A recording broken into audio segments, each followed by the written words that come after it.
Donner sa vie à Jésus est un moment merveilleux, mais il ne faut pas croire que cela signifie la fin des luttes. Ce n'est pas une ligne d'arrivée, mais un point de départ. La nouvelle naissance ouvre un chemin de transformation.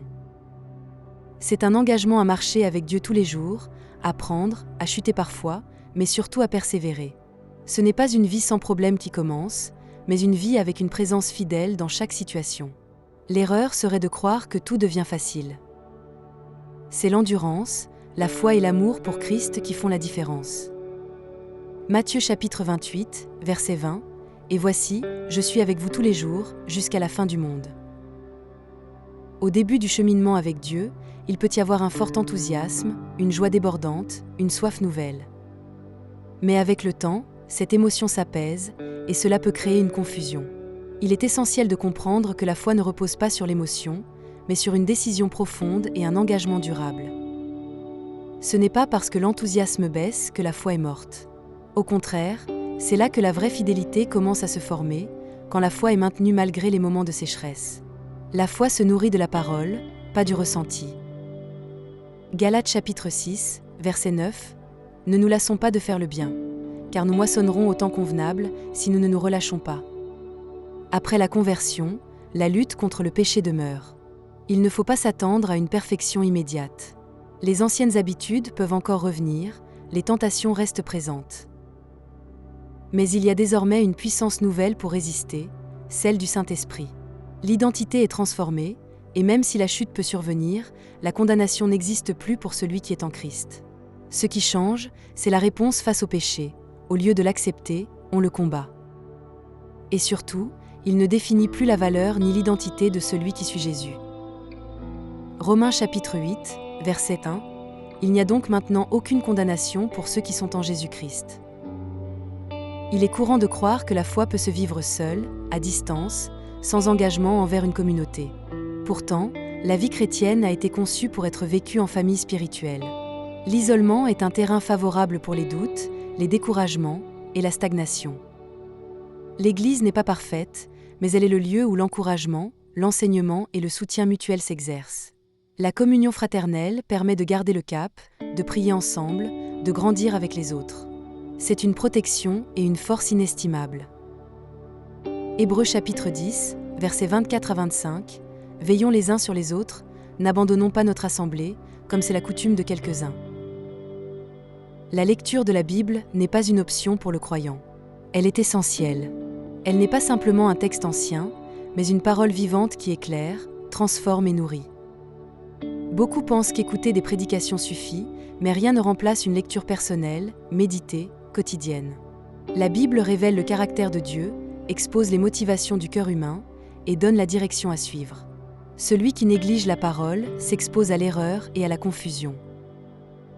Josué chapitre 1, verset 8, « Que ce livre de la loi ne s'éloigne point de ta bouche, médite-le jour et nuit. » Quand une vie est donnée à Jésus, un nouveau royaume est rejoint, et par conséquent, un combat invisible débute. Le diable n'apprécie pas la perte d'un territoire. Il utilise la tentation, le découragement et la peur. Il est donc crucial d'être conscient que la vie chrétienne implique une guerre spirituelle constante. La prière, le jeûne et la parole deviennent alors des armes. Être passif face à ce combat peut exposer à des pièges dangereux. Éphésiens chapitre 6, verset 12. « Car nous n'avons pas à lutter contre la chair et le sang, mais contre les puissances des ténèbres. » Décider de suivre Jésus entraîne souvent une rupture avec certaines influences.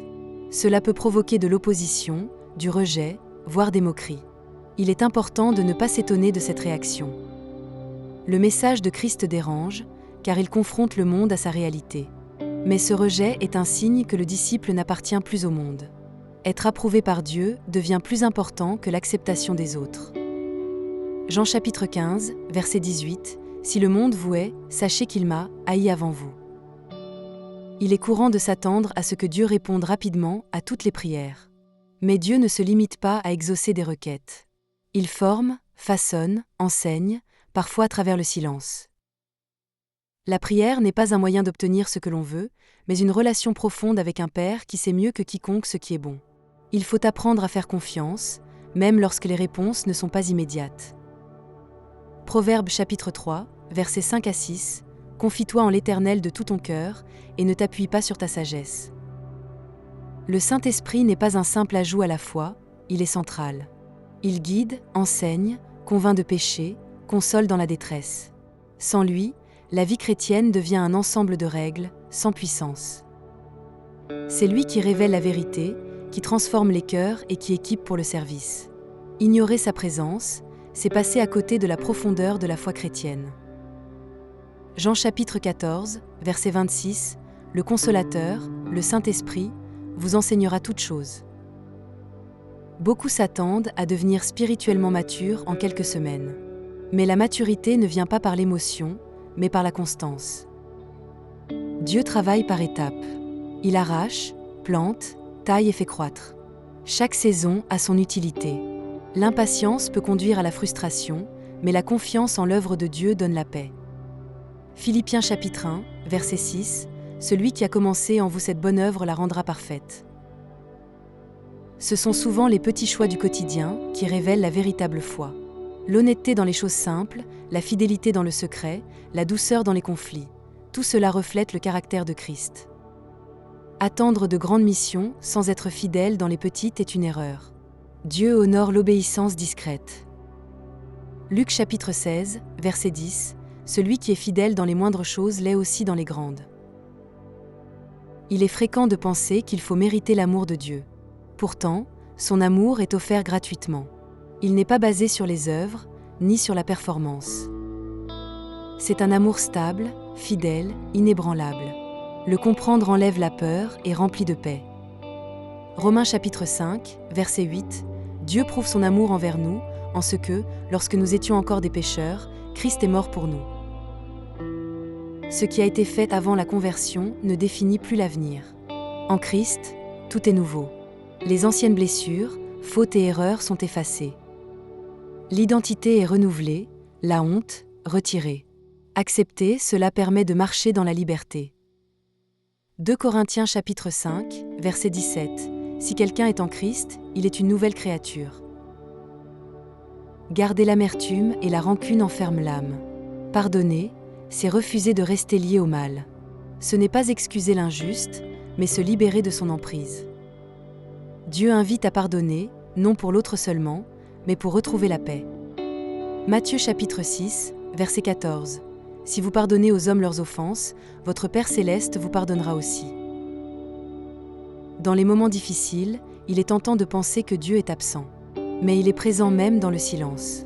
Les tempêtes ne signifient pas l'absence divine, mais sont souvent des lieux de croissance. La souffrance peut devenir un lieu d'intimité avec Dieu. Psaume chapitre 34, verset 19, « L'Éternel est près de ceux qui ont le cœur brisé. » Quand tout s'effondre, Jésus reste. Il n'est pas un ajout à la vie, il en est la source. Ceux qui bâtissent sur lui trouvent une paix que rien ne peut ébranler. Il est tout ce dont une âme a besoin, aujourd'hui et pour l'éternité. Colossiens chapitre 3, verset 4, « Christ est votre vie. »